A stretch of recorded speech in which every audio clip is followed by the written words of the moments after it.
Coming up on this episode of The Social Hour, Facebook buys WhatsApp, and we'll talk about the crazy amount of money and who else might have wanted it and how it's going to change. Plus, if you're a Pinterest star, you might get picked up by a pretty big brand, and LinkedIn influencers are all of us. Finally, all that and more next.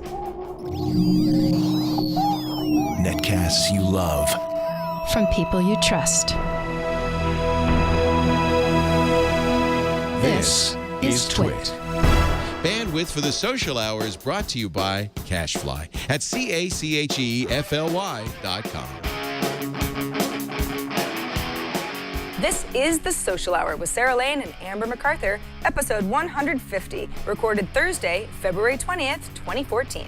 This episode of The Social Hour is brought to you by ScottyVest, technology-enabled clothing to carry all of your gadgets. Visit scottevest.com/twit now through February 24th to save 40% off 14 of their best sellers. That's scottevest.com/twit and use the code TWIT13 at checkout.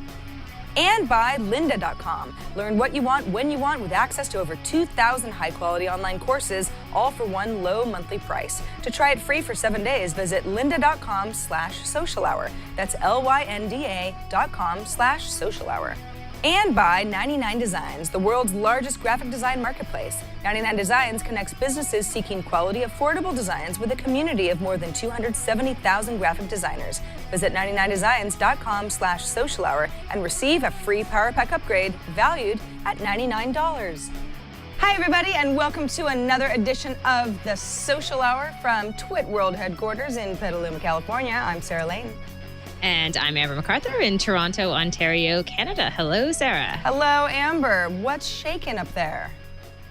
Not too much, not too much. I feel like we are in the middle of a social media storm. There are so many stories, so many things breaking. It's hard to squeeze it all into an hour, but I think we're going to try.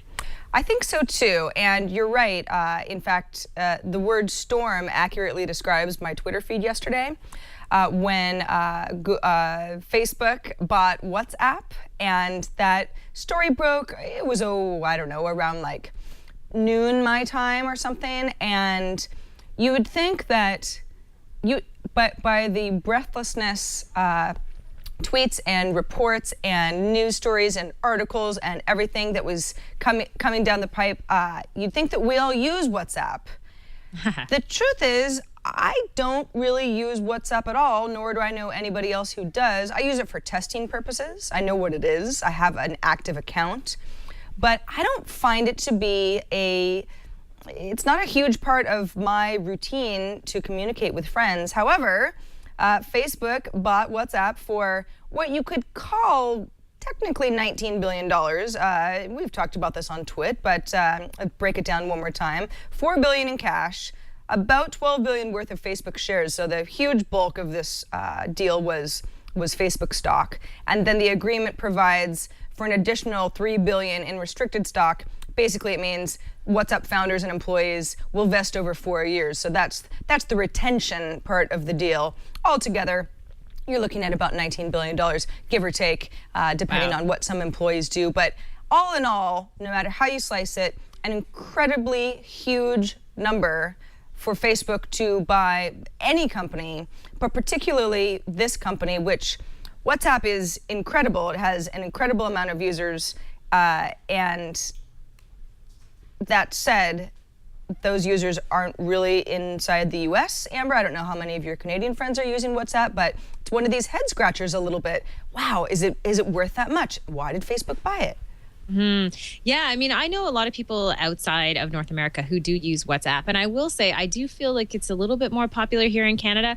I particularly know people who used to be diehard BlackBerry users, myself included, who used WhatsApp on the BlackBerry. So it was one of the few apps that actually worked well and made a lot of sense. So I'm familiar with it from that standpoint. However, when I did see this report came out, I was thinking back to the secret app that we talked about on the show. And I was thinking, this cannot be true. $19 billion. I mean, what an enormous amount of money. It's reported that it's probably one of the biggest deals ever to be done in the Bay Area. And I don't know. It's just it's hard to fathom spending that much money on WhatsApp. However, they clearly want all of their users, and that's a big part of their mobile strategy going forward. So I can imagine more thoughtful things to spend $19 billion on. However, I'm not Mark Zuckerberg, so no one asked. Yeah, Macabers, I hope that's how you pronounce it, in our chat room says, WhatsApp is heavily used in the Netherlands. Practically only the elderly and toddlers are the only ones who are not using WhatsApp. And that's a sentiment that is echoed, depending on what country you live in, by a lot of different people. The WhatsApp numbers are staggering, and they have 450 million active users. That's up from 200 million active users just, I think, about 6 months ago, which is more than Twitter can say as far as active users go. And they're signing up 1 million new users per day, or they're 1 million new users are downloading the app per day. That kind of growth is absolutely staggering. Of those 450 million people who are using the service each month, 70% of those are active on a given day. Now, those are the sort of metrics that obviously look really attractive to a company like Facebook. So I can see where Facebook says, "Ooh, this is a service that's on the rise. We as Facebook want to be on the rise rather than stagnating." And maybe a market like the U.S. that seems to be leveling off.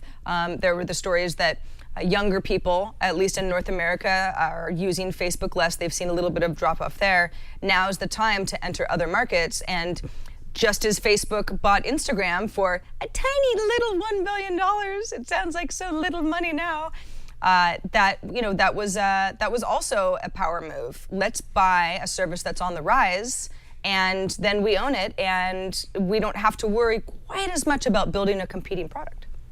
Yeah, I mean, also, I suppose since they couldn't get their hands on Snapchat, this was the next best thing, even a better thing in many ways. I think it makes sense for Facebook in terms of people using Facebook so much for messaging. They obviously want to be able to capture that audience.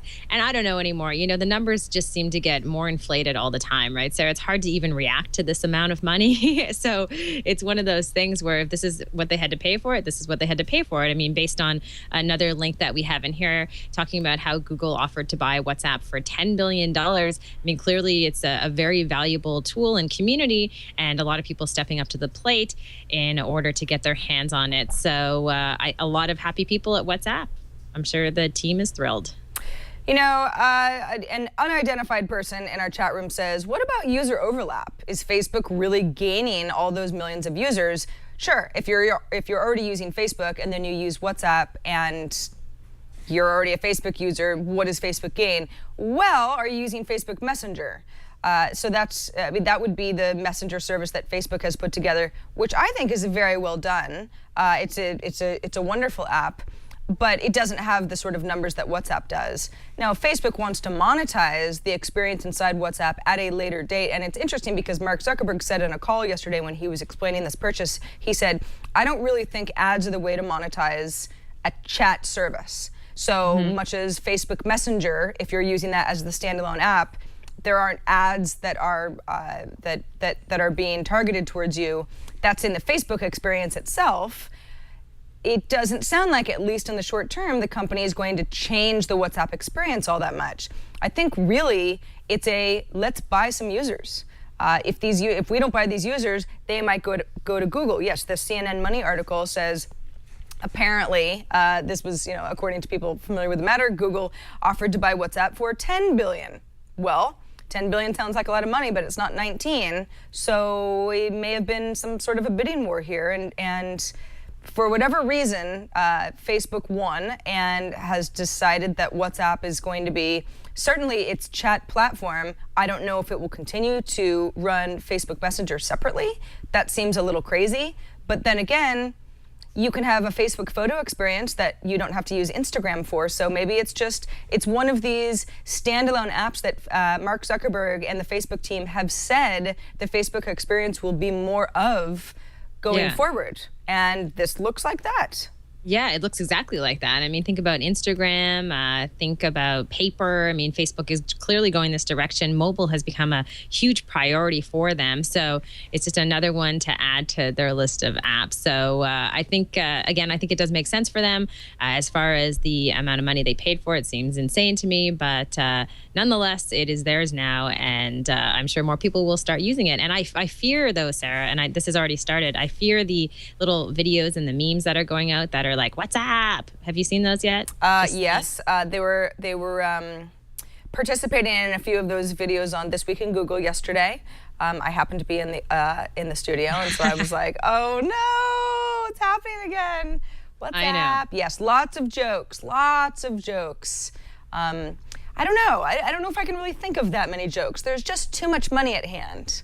This isn't funny to me. This is like, interesting. Well, so you think that this will drive more people to use WhatsApp.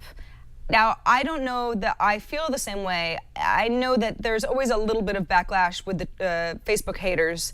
When Facebook buys a company or a service, people say, oh, well, I'm not going to use that service anymore. You know, there wasn't really a significant drop-off with Instagram when Facebook bought Instagram. Not that the two are such direct comparisons, but there are some comparisons to be made. But what do you think? What do you think this does for WhatsApp? Do the numbers just keep rising because it was already on the rise, or does Facebook somehow make it look more attractive? I think they probably will get new audiences. I mean, none of this I necessarily know for sure, but I could see them getting new audiences. I could see them maybe attracting, obviously, the Facebook community, which is a massive community, more towards using WhatsApp. And I think WhatsApp will continue to grow. I mean, like I said, I have friends who live in different parts of the world, and I know that's the number one way that they connect. I have friends in Costa Rica. All they use is WhatsApp. And I think it's one of those tools where it's just going to get bigger and bigger. I mean, I think they have a pretty bright future, because at the root of WhatsApp, I mean, it's all about communication. It's all about the messaging experience. There's nothing really too gimmicky about it. It really is a communications tool, just like Skype would have been a communications tool that would be very attractive to a buyer like Microsoft years ago. So from that standpoint, I think it has a pretty healthy future. Yeah, it's funny. I've used WhatsApp. I can think of a couple different scenarios when somebody is not on an iPhone because I don't have an unlimited texting plan. WhatsApp is a great alternative if for some reason they don't want to use Facebook Messenger, because it's free communication. It's basically free texting. It's a replacement for SMS. Now, maybe you could say that I'm just cheap and I should have an unlimited texting plan, but it does exist. But then you've got WeChat, and you've got GroupMe. GroupMe used to be the group chatting alternative that everybody used. I don't hear so much about that anymore, but it's not as if these services are all doing wildly different things. And that's what's so fascinating about it. It's like, what is going on with WhatsApp? It's like its reputation is now driving this, 1 million signups per day, because that's just how these things end up spreading so virally, really. I mean, I could say the same thing about Facebook once it went public beyond colleges. Yeah, I mean, WhatsApp has been around for a while, too. I'm not sure of exactly when the service launched, but it's not new and trendy. I mean, it doesn't have that Snapchat novelty effect in any way. I mean, it's been around for a long time. Like I said, I used to use it on the BlackBerry, so that was some time ago. So a great built-in audience for them. But I don't know. I mean, it seems like more and more you think about the actual native Facebook experience and how does that continue to be relevant in a few years. And clearly they're just diversifying and collecting more mobile apps. So good news for app developers. Yeah, absolutely. Yeah, that's for sure. Not so good news is what's going on in the Ukraine. Amber, none of this is anything pleasant, but there are some incredible photos and videos certainly being shared on social and otherwise from protests and clashes with between the law enforcement and protesters. Like it's I don't want to compare it to the Arab Spring, but it does feel on that level to me as something that more than ever we as spectators from across the world, far, far away, or even in the next country over, this is social media is where we're finding out what it looks like, what it sounds like, what's happening. Yeah, definitely. According just recently to the Associated Press, a report that came out this morning said that at least 70 people have been killed. Clearly, a lot of protesters out there trying to raise awareness about what's going on. And this Al Jazeera article really focuses on live streaming from the protests. And I think this is something we didn't see quite as much during the Arab Spring, but that we're seeing more so today. So it talks about, in particular, one woman who's 22 years old, who's a volunteer with Splino TV. And basically, she goes out with her phone, she puts on a helmet, goes out and streams the protests. And what they say about this, which is I think kind of interesting, is how it's actually helping other people who want to come out to these protests, how it's helping them to be sure that perhaps they will be in an area with people where it could be a bit safer, gives them a sense of the climate and the atmosphere. So not only are they showing the world what's happening, but also they're showing other people who want to come out and protest when is the right time to come and join as well. So just a different angle on that. So the live streaming element of it, and I've seen this on news sites literally all morning. I've been checking some of the top news sites, and everybody's live streaming video. And I think during the Arab Spring, we saw more, photos, and people shot video clips that appeared on YouTube. But now we're seeing everything happening live. I mean, Mashable, I know, has someone on the ground in the Ukraine right now who's covering it for them. And so it's more of a live stream experience. So that changes the game, I think, in many different ways, and gives us all more perspective into something we wouldn't have had a chance to see just a few years ago. And yeah, there's all sorts of factors at play. There are better video cameras inside mobile devices. There are better services for uploading those. There's more bandwidth. I can't imagine that there's probably some bottlenecking going on in that part of the world, but you're right. I mean, even just a few years ago in Egypt, it was sort of, we were all watching this unfold like, okay, wow, this news story is literally happening in real time and all of the media is being thrown at us. But there is more video, particularly than ever, and that'll just continue. This is just the beginning of eventually streaming video from on the scene anywhere will be HD. And flawless. It's like we've got a lot of, pipe stuff to figure out, but that's going to happen. And we'll all sort of, we won't laugh about the incidents, but we'll chuckle at how bad our media used to be because we're just on the precipice of what it's going to be in the future, which changes if you want to get a big level about conversations, it changes the way news organizations work. It changes what is a news organization. I can see a lot of independent people getting together and being able to drive news like never before. I know I don't know. I'm getting a little high level here, but it is exciting from a media perspective. Yeah, and I think most importantly, it just raises awareness about issues and what's actually happening, and it makes it more difficult for governments to ignore what's going on, right? I mean, when you have these violent images and video, it's very difficult for people to just turn away and pretend nothing's happening. So from that perspective, I think that can be a good thing, and that's where social media can help. Another interesting social media story, which is becoming almost a bit of a trend, I would say, Sarah, is live tweeting operations, more specifically a heart surgery that took place just this morning in Toronto at Sunnybrook Hospital. For 4 hours this morning, the team at Sunnybrook, they live tweeted the entire event with photos and videos. And the person who was being operated on, they call him Lou, that's his first name. He's 58 years old. And step by step, they walk through how the surgery worked, and they showed very graphic and vivid images of what was going on, and the team on hand, which was a large team. And I think this is such a fascinating view and gives us a different perspective and really demystifies the entire process for people. And they used educational tips as well in terms of being preventative about different heart disease. So it's a really interesting thing to do. And I do think this will become a more popular trend. I love this. I don't think that I would... Well, so surgery shows, Amber, have always made me squeamish, so I'm not watching a lot of them. And, as you mentioned, a lot of the photos that they're sharing are very graphic. I mean, this is heart surgery. There's nothing not graphic about that. But there is something very compelling about being in Twitter form. And maybe that's because it feels more like an easy to digest list for me. I know that lists, everybody sort of makes fun of lists as being sort of the lazy man's journalism. But there is something about this where it's compartmentalized. You've got a nice little timestamp. You've got a quick 140 character or less explanation of what's happening. You've got, in many cases, photos that are attached that help explain what's happening. You can easily share this. But even if you're just consuming it, imagine if this was some sort of long, 40 paragraph type of article. I mean, it would probably feel overwhelming. You wouldn't be able to write it in a Twitter sense because that would seem truncated.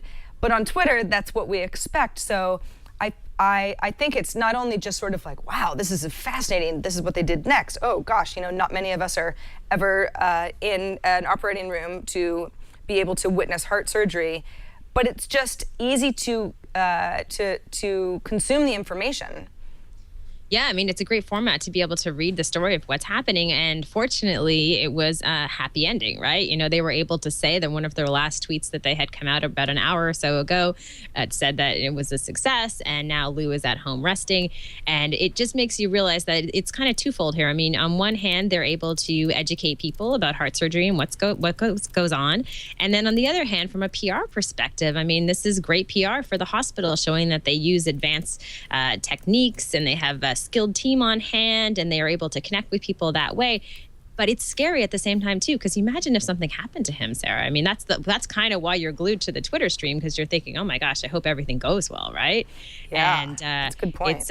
It could turn horribly wrong, but nonetheless, I guess it's a risk they're willing to take. And they're not the first ones. I was just reading up a little bit about this, and I guess in 2012, we probably even talked about it on the show, Memorial Hermann Hospital in Houston live tweeted brain surgery to an audience of 14.5 million people. Woo. So pretty significant. And in the fall, a British hospital gave Twitter users a front row seat to cataract surgery. So we're seeing more and more of this.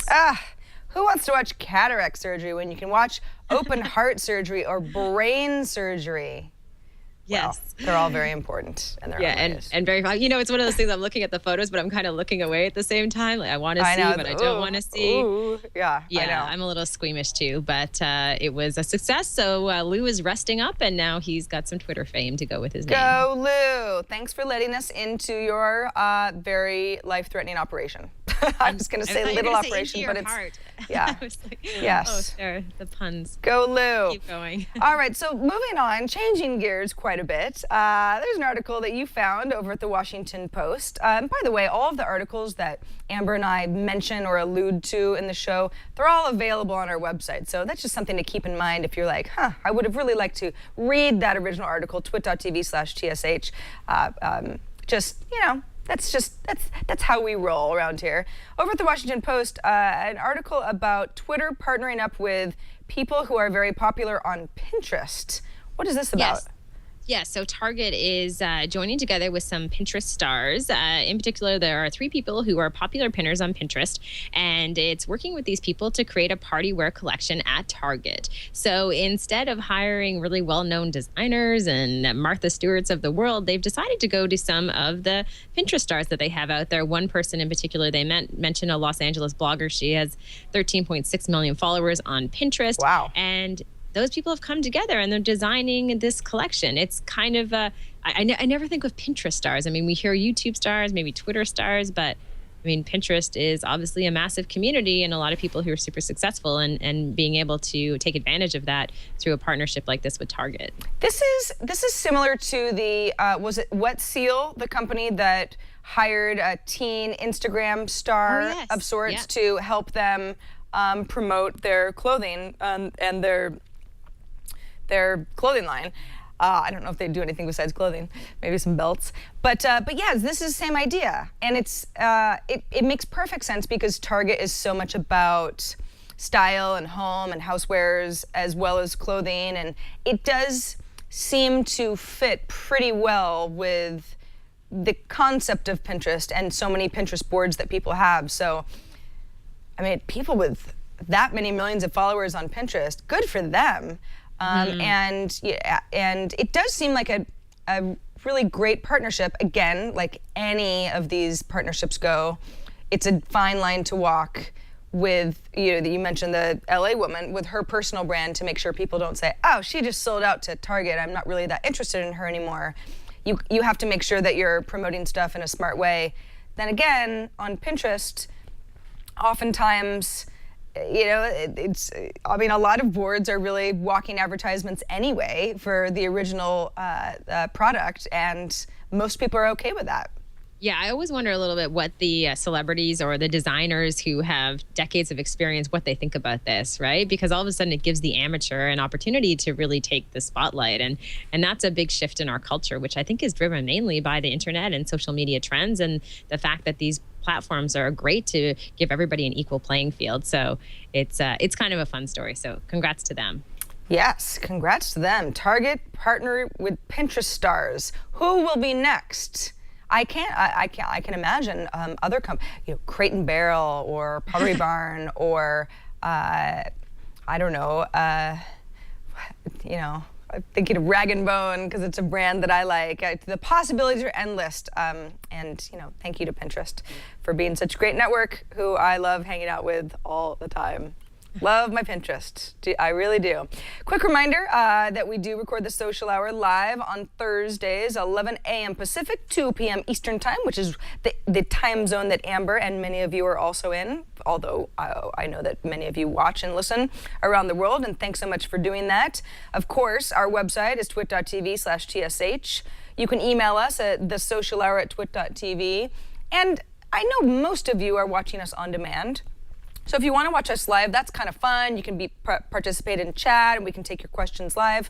But for those of you who want to watch on demand and don't want to think about when we might be recording the show, or maybe you're just always busy when we're live, that's the great part about subscription. You can subscribe to the show. We have audio and video feeds. That's all free, of course. And then it is just delivered to you when you get a new episode without you having to think about it. So that's a nice way to consume us as well. Yeah. All right, Amber, it's time to talk about what we're wearing. And no, it's not, Social Hour has not gone fashion. It's that we're both wearing new apparel from Scotty Vest, who is a sponsor of the Social Hour for the very first time today. And it's funny because, Amber, when they first came to me and said, do you want to wear some Scotty Vest stuff on the show? And I said, yeah, I'd love to, but is it going to be small enough? Scotty Vest always reminds me of the men that I work with who have lots of pockets and carry around a lot of tools, and it is just am I going to look silly? Am I going to be swimming in it? It turns out that Scotty Vest has all sorts of apparel for women. I'm actually wearing a cardigan which has some hidden pockets down at the bottom. It's kind of hard to see behind my... It's because they're hidden, Sarah. No, because they're hidden almost even from me. I have the same... Look at that. The same little sweater on. This is the Lucy and Lucille cardigan. And I don't know about you, but I have actually had Scotty Vest stuff for the past few years. I have a lot of their stuff, and I love it, especially for traveling. Yeah. So every single time I take a flight somewhere, which is every couple of weeks, as you know, I always wear either one of their jackets or their vests. And I can tell you that it's so great to be able to just tuck your passport away, and also your money, your phone. I feel so comfortable when I have one of their jackets on that everything is safe and secure. And the same thing goes for these cardigans. And it's not just for gadgets, Sarah. This is one of the things that I think about with Scotty Vest too. As a mom always picking up a child, it's nice to be able to tuck everything away into a bunch of different pockets too. So big fan of all their stuff. Very good point. We're looking at on the website now the CV Molly jacket, which I also have. I'm not wearing it right now just because it's a little warm for a jacket in the studio, but this thing is adorable. This is, it's kind of nice army green. You've got some lining on the inside, but what's great about it is all of these crazy hidden pockets. Like you mentioned, here's an inside pocket. Inside that pocket is a place to stash something really small, like maybe a little thumb drive or something that's just teeny tiny. And you've got these pockets all over the place. It's not just about holding stuff, but it's about being discreet. And that's part of what Scotty Vest is really passionate about. Is it's high quality hoodies and jackets and shirts and pants and other items that people want to have because they want to be stylish, but they want to be able to keep all of their gadgets with them on their person, be comfortable, but also discreet. Hidden pockets, keep your cash, your gadgets, your documents, you mentioned passports, documents like that, safe. Very helpful when you travel, because you don't want to be wearing a fanny pack, because then you look like a target, and you don't want to put something in your back jean pocket, because that's just basically the best way to get pickpocketed. In fact, Scotty Vest has a pickpocket guarantee. They will reimburse you up to $1,000 if you're pickpocketed while you're wearing your Scotty Vest. That is quite a guarantee if I've heard one. Yeah, it definitely is. In celebration of Scotty Vest's 13th anniversary, the company's been around for 13 years. Go Scotty Vest. They're running a 40% off sale for 14 of their best-selling items now through February 24th. You've got trenches and puffer jackets. Ooh, by the way, check this out. This is another, not for indoor wear, but look, imagine me on the slopes wearing this thing. This is nice. I have that one too. Do you really? It's I also love really good yellow. if you like to run and you want a lightweight jacket, if you live in a northern climate, that's a great jacket for running because you want to put your iPod or iPhone and money in one pocket. Yeah. So that's what I use it for because it's not too hot. It's just it's lightweight and warm enough. I love it. I love it. Yeah. So cardigans, bamboo polos, performance t-shirts, travel pants, the whole shebang. You definitely want to check out, see what's on sale, see what Scotty Vest has that you hadn't thought about, hadn't seen before. I was really, really impressed with their current women's line. This is all stuff I would wear. This cardigan I would wear every day. The trench it's like super stylish. You could even wear it with heels. Don't want to go crazy, but those are the sorts of things I think about. So if you're interested, go to Scotty Vest. That's SCOTTEVEST, so scottevest.com/twit. Check out the Scotty Vest products. Check out the stuff you can buy for 40% off during the sale. And when you go to checkout, use the offer code TWIT13. So TWIT13, that's for their 13th anniversary. Get it? And you have till 9 p.m. Mountain Time on February 24th to take advantage of the sale. scottevest.com/twit, and then use that code TWIT13 at checkout. And thanks to Scotty Vest for sponsoring us. It's fun. It's fun to be able to model clothing every once in a while. I don't think we've ever done that, Amber. No. I don't think so. Glasses, but not clothing. Exactly. So exactly. That was a bit of a bonus. Yeah, we're getting closer and closer to a fashion show, and I, for one, love it. Because nobody else is going to ask us to do it. Well, maybe they'll ask you, but not me. I don't think so, Sarah. So this next article is, it's odd. Okay, so there's an article on Recode from this morning about the company Glow. Now, Glow, I believe, tell me if I'm wrong, I believe we've talked about on the Social Hour in the past. This is Max Lebchin of PayPal and SlideShare fame, his company, which is an app that's designed to help people conceive, as in conceive children, by helping women and particularly women, know stuff about their cycle and their interest in fertility and the whole thing. And the idea is there's so much time and particularly money being spent annually on fertility drugs and medication and effort. And if we all know a little bit more information ahead of time, a lot of this stuff can actually be controlled by the people who are interested themselves. So again, it's sort of a delicate topic, but here's where it gets interesting. So Glow now has a new initiative called Glow for Enterprise. And the idea is that it will be something that a business will be able to incorporate. In fact, Glow for Enterprise already has a couple businesses that you've heard of: Evernote, Eventbrite. With the partnership, those companies will cover fees on behalf of any interested employees that are willing to anonymously share the information that they get from Glow with that company. Now, my first reaction is, ooh, that sounds bad. You don't want your company to know too much about your fertility efforts. But if it is just a person, not necessarily attached to a name, and it helps that company get a little bit more information on particularly when you think about compensation packages for time off and maternity leave and that sort of thing. It's businesses getting real world data from employees that can help the businesses run more efficiently. What do you think, Amber? Do you think this is dangerous or kind of the way of the future? Well, I think so. Will Glow pay for the fertility treatments? Is that, or the company will pay for the fertility treatments? Is that part of it or no? No, this is basically just gathering intel on what people are interested in. Based on a variety of factors like their age and are they interested in having children and what their fitness levels are, and it's all kind of part of a grander health package scenario. Gotcha. Oh, interesting.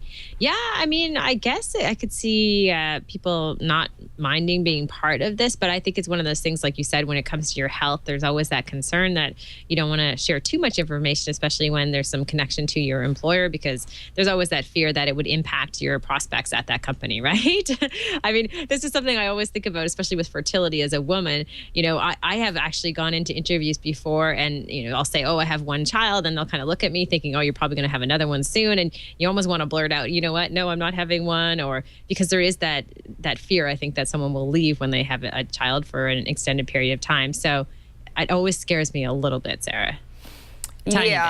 It scares me too, but that's, I mean, medical information in general being shared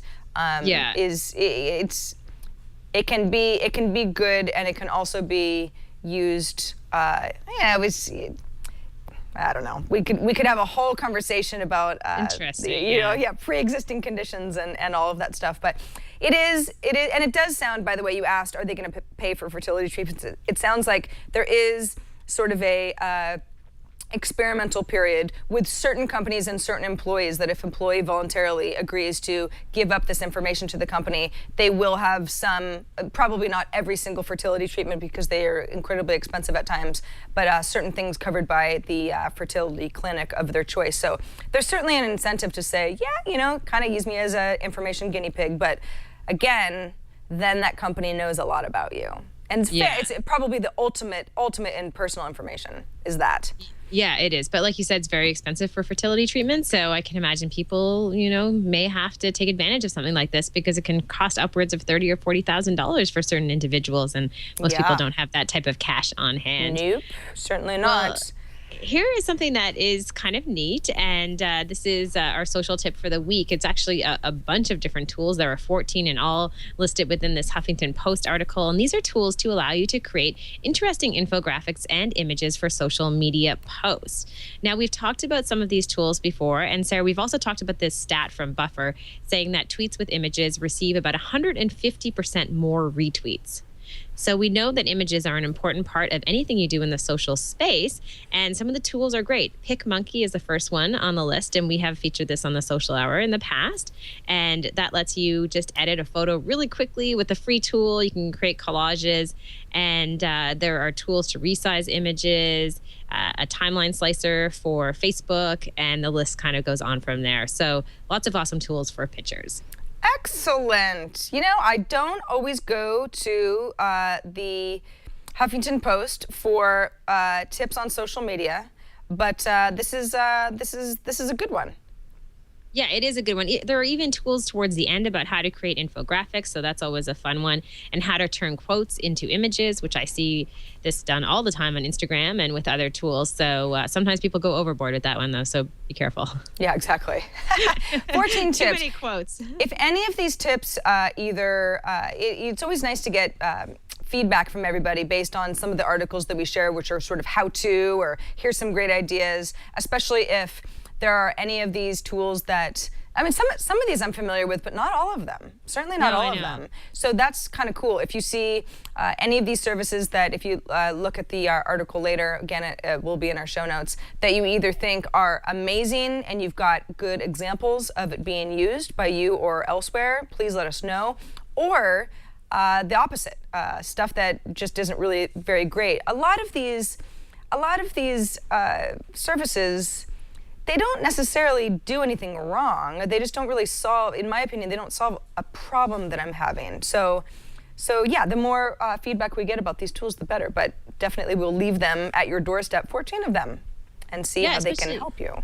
I think if you don't have any type of graphical skills on hand, you don't know how to design in Photoshop, they'll help you just spruce up your images and quotes a little bit so that they look more professional. So I think that's true for a lot of people in the social space. They just don't have the resources to be able to go put something out there that looks that professional. So this can help you fix it up somewhat. Ooh, I almost sneezed, Amber. Ooh, that was close. That was close. No, I let it go. I rode the wave. I rode the wave. Almost happened though. I don't know. I won't be the only one in the sneezing montage on YouTube that has been created for us.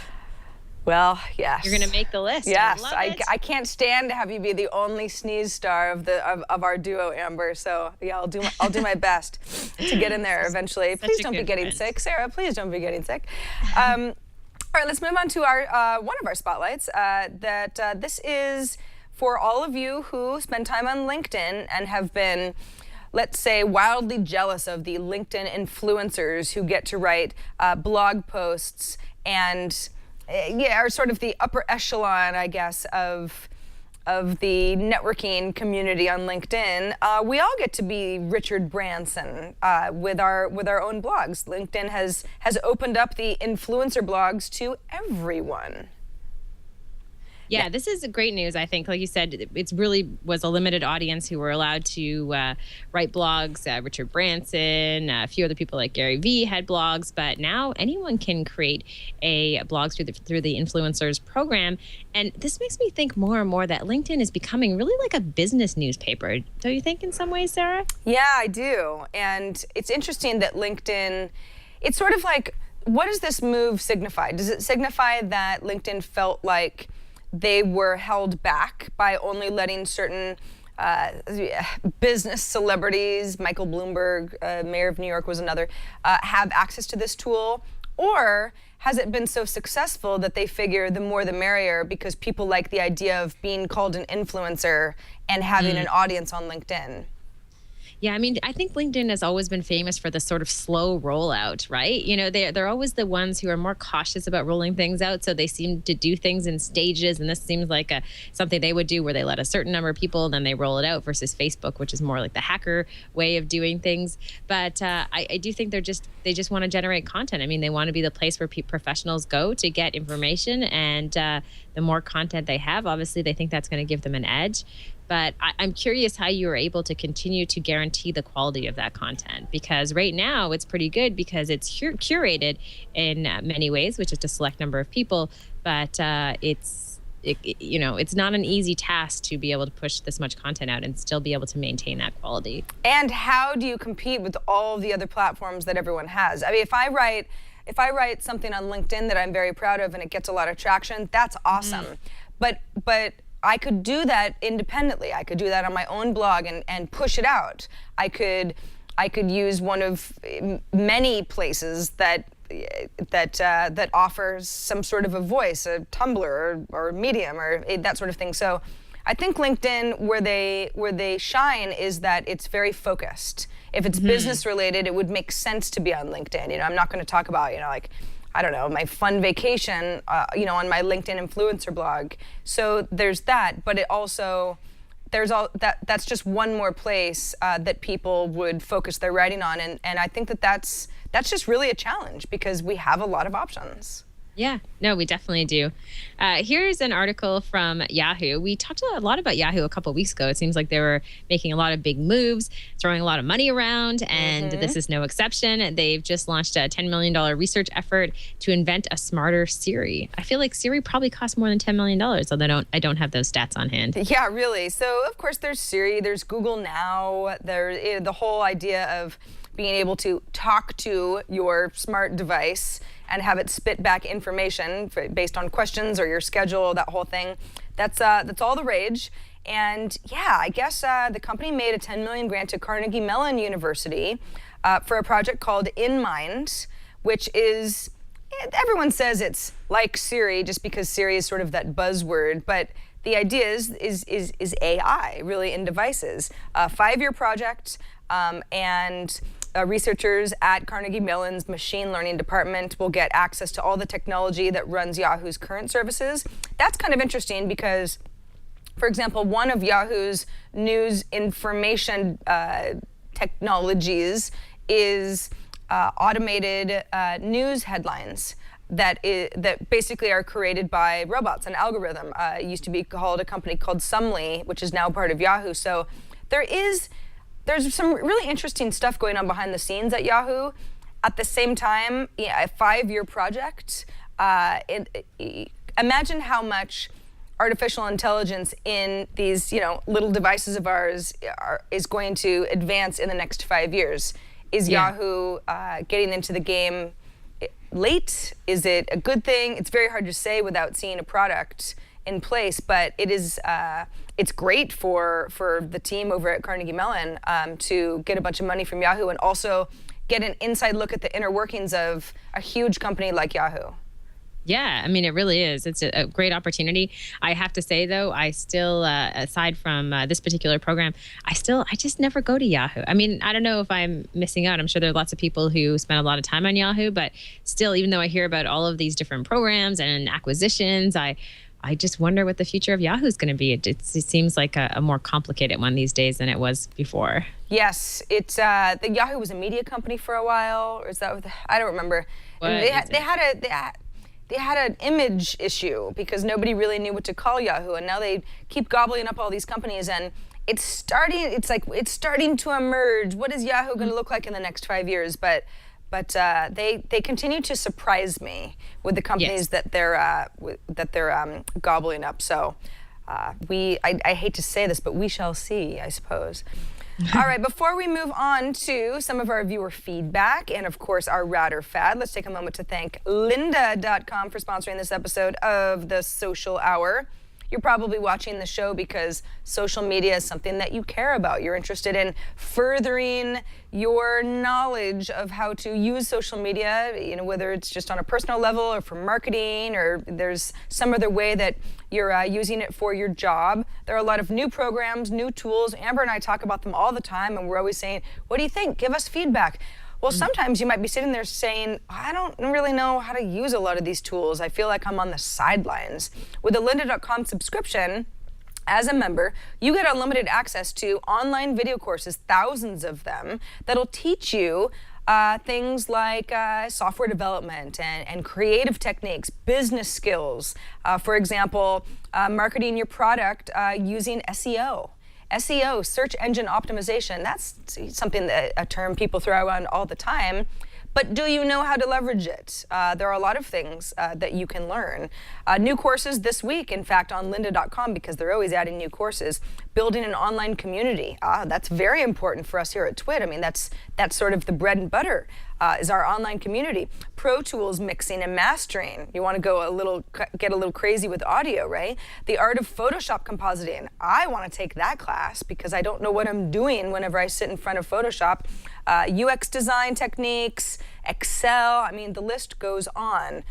Over 2,000 courses and more are added every day. So as a subscriber, you can just kind of go crazy and learn so much. This is all at your own pace, by the way. This is not some sort of an appointment viewing thing. You've got your course. You can watch start to back if you like. You can jump in the middle. Maybe there's just a few tips that you want to go over again. All of that it's really very flexible. You can work around your own schedule, and you can also watch from your computer, your tablet, your mobile device. You can switch screens mid-course and pick it up on your iPad. Maybe you've been sitting at your desk too long and you want to go lay on your couch, or maybe you're traveling. All of that stuff is doable. So you should start learning something new in 2014 with lynda.com. Why? Because it's only $25 a month for access to the entire library. For $37.50 a month, you can subscribe to the premium plan. That includes extra files. You can follow along with the instructor on a more granular level. You can use the same exact assets that they're using. And you can try it right now free for 7 days. 7-day free trial. Go to lynda.com/social hour, and that's lynda.com/ linda.com/social hour, by the way, for 2,000 courses free for 7 days. You can watch quite a lot in 7 days, actually. linda.com/social hour. And thanks to lynda.com for sponsoring our show. Sarah, while you were talking about Linda, we got a tweet in from Rob on Twitter who just let us know that Canada beat the USA in women's hockey, and we took gold up here. So, and you and I were just talking about the fact that neither of us are watching enough hockey. I know. And well, congratulations to your women's team. Thank you very much. I feel like Canada. Well, you know what? I'm not even going to get into it. Not even going to get into it because I'll upset 50% of whoever hears me. But I think that well deserved. Sounds like it was a good game. In fact, we have some folks completely trying to distract me by talking about sports in our chat room. But I will not be distracted. I heard it was a great game. All right. So speaking of feedback on Twitter, we had someone tweet us about a very interesting product in the UK called Mashtags. These are frozen potato bites, and this tweet comes from Leah Hallisey. And these are frozen potato bites that look like hashtags and symbols from Twitter. Oh my gosh. Yeah. Makes me want to cry almost. So I think Leah sent this to us because she was like, this is just sort of ridiculous. Crazy, right? Check this out. And when you go to the article, it was written originally on The Guardian, the reporter who writes it up is basically making fun of this, saying, oh my gosh, this is basically the worst example of a brand trying to be cool that I've ever seen. I don't know, Amber. I'd probably buy them, actually. I think I kind of like them. I don't know. It's sort of like the new chicken noodleos or something that I'm dating myself. Do they still have those for kids, and chicken and stars and the alphabet chicken soup type of things? Yeah, so it's it's in shapes that kids like. It's like, oh, this is fun. I want to eat my alphabet. So Mashtags frozen potato bites. I don't know how good they taste because I've never heard of this brand before, but I could eat a pound sign. I could eat an @ symbol. If it tastes good and it feels modern, maybe I'm just a sucker. Okay, can someone please go and use one of those tools to steal that quote from Sarah and put it into an image? If it tastes good and it feels modern, I'm all for it. Potato bites for all. I mean, I'm kind of with you. I'm still into a lot of the kind of Twitter culture and social media culture. So when I see things like this, I do think they're kind of fun. I mean, it's sort of hilarious in some ways. And you know what? At the end of the day, there are companies and products like this who are getting attention for being creative. And here's a situation where they were written up and are getting a lot of press online. So hey, I guess they win at the end of the day. I can see people they getting do. these and like writing little sentences, right? Yeah. I know Leah didn't send this to us and say this is the stupidest thing I've ever seen. She just kind of passed it along, but the original article was like, well, we've hit a new low, is basically that was the tone of the article. And I was like, pretty harsh. I don't know. I think social media gaffes are a little bit worse as far as brands go. Maybe it's a little desperate, but I'd buy it. I'd eat potato bites. The article is a little bit harsh. I mean, I think they just did this in good fun. So nothing too wrong with it, I don't think, at the end of the day. This next article is really not social at all. This is the idea that you can have food delivered to your home. There are many food delivery services, but it's a big story, at least on my sort of social streams. Everyone's talking about the fact that Grubhub, Seamless, those used to be two different companies, and they merged last year, have confidentially filed for an IPO. To go public, initial public offering. I don't know what to make of this, except to say they must be doing quite well. Apparently, the IPO could come in the first half of the year. These are anonymous people, so you kind of have to you have to take that. But Seamless has been around for it was launched in 1999. This is a very well-established company. Grubhub was founded in 2004, so it's a 10-year-old company as it is. And it's interesting because there are so many competing services now that are courier services or delivery services, and it's all based around the idea that we just don't always want to go to a restaurant, too lazy to go to the grocery store, got to have stuff delivered. And it's big business, particularly and I think the time of year makes a lot of sense too, Amber, because imagine if you get some sort of a crazy storm coming in, you're that much less likely to leave the house, and these businesses end up benefiting. Yeah, they definitely benefit. I'm not sure if we have Grubhub in Canada. I don't know if I've ever really used it. Maybe I have at some point along the way, but I'm with you on this one. I mean, I think these services will continue to grow. I always wonder with services like this, and this just, we had a conversation recently about mobile app payment tools and how there's so much competition, right? And it feels to me like it's a tough space to be in, to be able to continue to be relevant and to have the latest feature, because like literally around the corner, there's some new company who's trying to have that edge on you. So it's a tough space to be in, I think. Yeah, it's Postmates is another delivery service. It's in several cities in the U.S. Certainly not a complete rollout, but they're on the move. They just raised, I don't want to get the number wrong, some double-digit millions of dollars in order to expand their service. So it's an interesting area of tech, because it's really not a tech company at all. It's it's a technical solution to the problem that people are hungry. Everybody's got to eat. But you think of like Cosmo.com and other Webvan and delivery services that didn't necessarily have the exact same model, but were big companies in the first web boom that everybody thought were the golden children companies, and they didn't end up lasting. So what do we do differently this time? I don't know. According to Grubhub Seamless, it's go public and get those dollars. Get the money. It's all about the money. Get the money. All right, so we've got a sort of a new social network alert here, Amber, and I'm very excited about this because I take so many pictures on my iPhone, and I know a lot of other people take them on all sorts of smartphones. And this is a VSCO Cam, or VSCO Cam. And what this is it's a combination of a photo editor, just you take a photo and then you that was the worst photo I've ever taken, but let's just use a photo that I took yesterday on a different set of some Star Wars characters. You go in and you've got different filters. You can make it look. This is a very not compelling photo that I took, but you get the idea. You can change things around. You can do some manual editing and change the temperature and that sort of thing. Okay, so that's one part of what VSCO Cam does. The other part of it, which is even cooler really, is the social network. So I've kind of got this grid on the left-hand side that has some different categories. Now, I have decided to follow some photographers. Now, this kind of reminds you a little bit more of Instagram, right? You're looking at, here's a photo, here's the person that took that photo. That's interesting, cool, ooh, I like that photo, that's nice. Hey, how many people liked this photo? How many people commented on this photo? I don't know.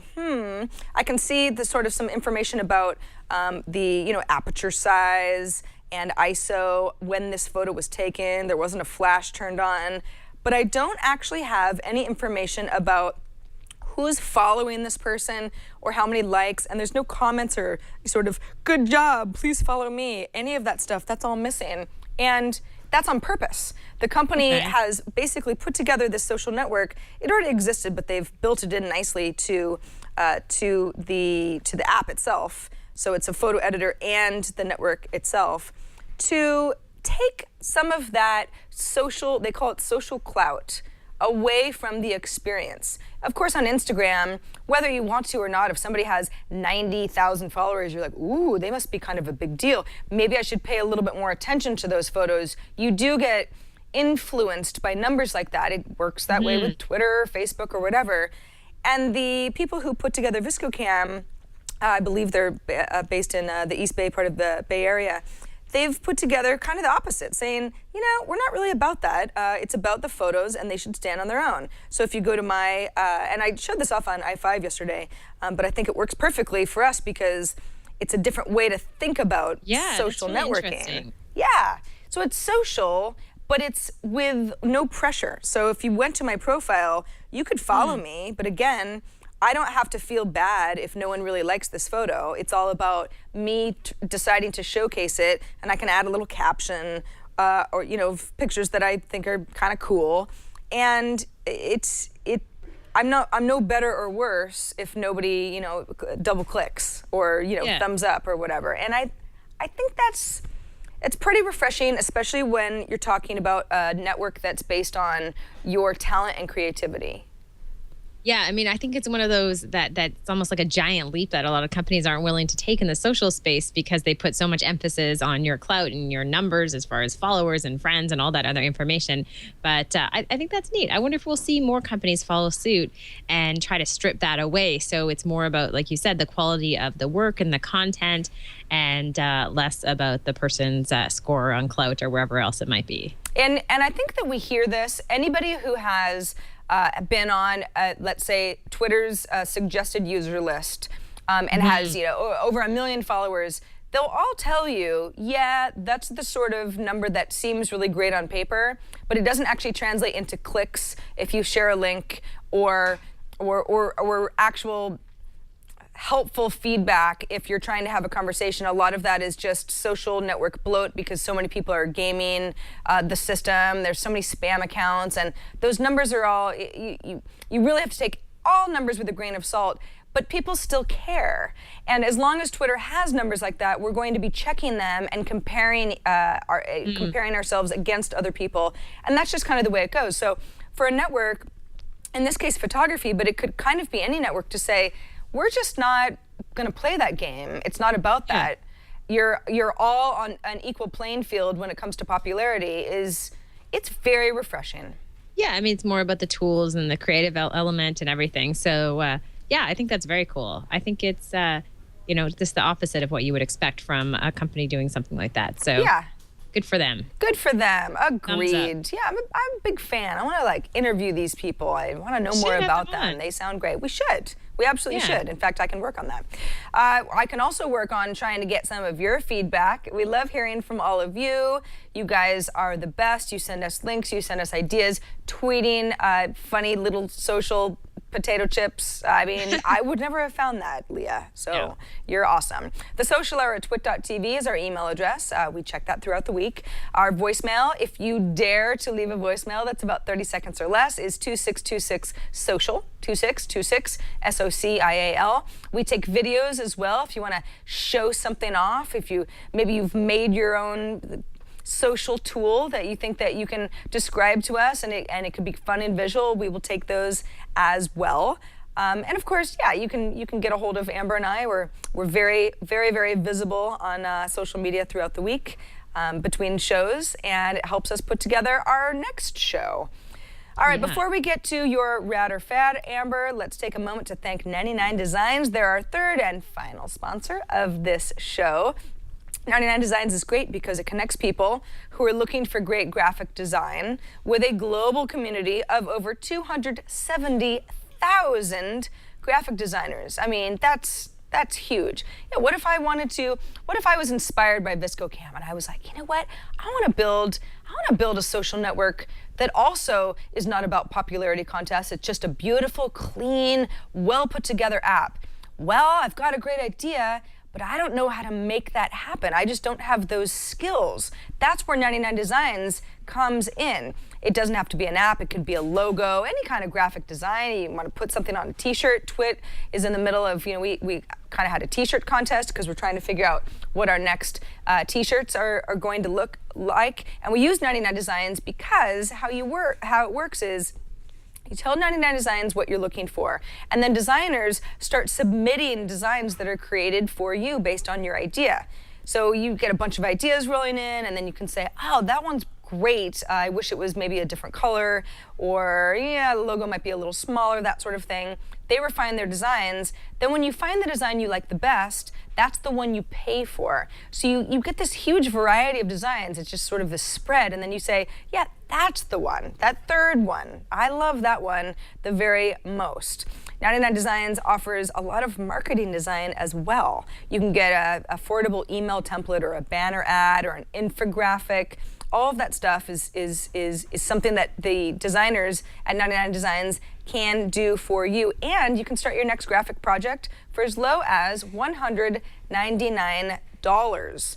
Visit 99designs.com/social hour and you'll get a $99 power pack of services for free. That gives you more designer time and attention. You'll be featured in 99 Designs Marketplace. You'll get more designs because people will know about your project. It's just kind of an awareness thing. It's completely free if you go to 99designs.com/social hour. And we do thank 99 Designs for sponsoring the Social Hour. All right, Amber, what is on board for Rad or Fad this week? Okay, I think every few episodes we have wearable technology that makes it into the rad or fad category. Many times the wearable technology is not that useful, and I think this one's a little bit different. It's called Cuff, and it's been getting a lot of attention online. And basically what it is it's a company that's making a line of jewelry that will also serve as an alert system for family and friends. So imagine that you were wearing a bracelet that you could squeeze and it would notify someone, and maybe something was wrong. You're walking alone at night and you wanted your boyfriend to get an alert to know exactly where you were. Eventually, there will be voice built into this so that the person could have voice notifications. If you're running alone, as they're showing in the promo video, this may be something that's kind of helpful. I don't know. I mean, as a woman, all my life when I'm walking alone at night, I mean, I think about these things, and I think some guys don't necessarily. So anything that can protect us in a more innovative and technical way, I think is kind of neat. Yeah, I think we talk so much about the future of wearables. Wearables, we're going to have computers on our wrists, and there are going to be rings and or a belt or whatever. And this is not necessarily that. This is at the point it's at now pretty fashionable. I think they range from something like $30 to $100. So, but these are nice wearable gadgets, I guess. But you could also call them jewelry. That if the company wants to focus on security is, I think, a pretty strong move, because if you're just going to, I don't know, compete with the Pebble watch or the Samsung Galaxy Gear or, big companies that are putting a lot of effort into making these wearable devices sort of an all-in-one, almost like a smartphone replacer, that would be tough to get into as a fashionable company. But let's say if I'm on a jog and I've got, let's say somebody stole my phone. It's like that. You've got sort of an extra layer of protection, at least to alert certain people that I think you can choose who your contacts would be. When you sort of press the panic button. I think this is a pretty good idea. Yeah, I mean, most importantly, like you said, the jewelry is beautiful. Also, because it does serve a purpose, it makes much more sense than just having jewelry that does nothing. So I think it's neat, and I think it will help maybe just alleviate a bit of that fear for a lot of people who maybe are walking alone and they want that, like you said, an extra layer of security aside from your smartphone. So I think this is rad, and I think this is the beginning of a trend that we're seeing in the technology world, where it's not, like you said, just about wearable technology, but more about something that has some real purpose to it. And this seems to fit that space pretty nicely. I think so, and I think I read in the founders of Cuff had said, this could be something where if you were on a date and you kind of needed an excuse, you can sort of just like click the ring and get out of there, because you can have your friend call you and that sort of thing. But then we start getting into the situation where it's almost like Google Glass, right? People say, are you recording me right now? Someone says, I know what kind of ring that is. Did someone actually just tell you that they had an emergency? Or are you just wearing one of those panic rings that you don't want to be around me? Yeah, I mean, at least the jewelry looks different enough. So it seems like there's a pretty wide variety as far as design. And I think it's kind of neat. I put it in the category of rad. If someone disagrees, definitely let us know, because I'm sure there are people out there who think this is silly, and there are lots of reasons why they wouldn't use this. I like it too. I think they look nice. I certainly like wearing jewelry. I mean, I'm all in. I think Cuff is great. I think the more competitors too that come on the scene, and there will be, some of these prices will come down. You get more variety, and I think if you're going to wear jewelry anyway, it's so cool if it can just do something else besides look nice. That's my goal for all my jewelry. No, you're right. I mean, imagine for kids too, right? For parents with kids, if they have designs that are kid friendly, I mean, that's also another layer of security, because we depend so much on our smartphones right now. But just having something else like this is kind of neat. So I think this company has a lot of potential. It'll be fun to watch where they go with all of this. I like it too. That's 2 rads from us. Amber and I agree again. Sorry, haters. We just like the same things. Yeah. Oh, yeah. We're not supposed to agree. I think one person said that once, and whatever. All right, well, we have come to the end of our hour on the Social Hour. It's been fun. This was quite a jam-packed show. Thanks to everybody who stuck with us, because sometimes we save the best for last. So it's a good hour through and through. Remember that we are live on Thursdays, 11 a.m. Pacific, 2 p.m. Eastern Time. And until next week, Amber, do you have anything coming up that's exciting that anyone should know about? Let me see. I don't think so. I mean, it's one of those weeks where I'm just plowing away, getting a lot of work done, and not going anywhere, which is always a relief for me, Sarah. So I'm good with that. And I know you have a vacation coming up, so I'm a little bit jealous. I do. Yes, this weekend hopefully will be somewhat quiet. The weekend after that, we actually won't be shooting a live show 1 week from today, but we will have a show that will air, that will pre-shoot for you. I will be going to Miami, which is, just sort of like a twice annual trip to my little Art Deco city down south. And I'm very excited about the Amber. So hopefully, the next time we all see me live, I will be very tan and rested and wearing a lot of neon. Well, everything except for that last bit would be fine. Perhaps. I'll leave the neon in Miami. All right. Thanks to everybody for watching and listening. The Social Hour. I'm Sarah Lane. And I'm Amber MacArthur, and we'll see you soon.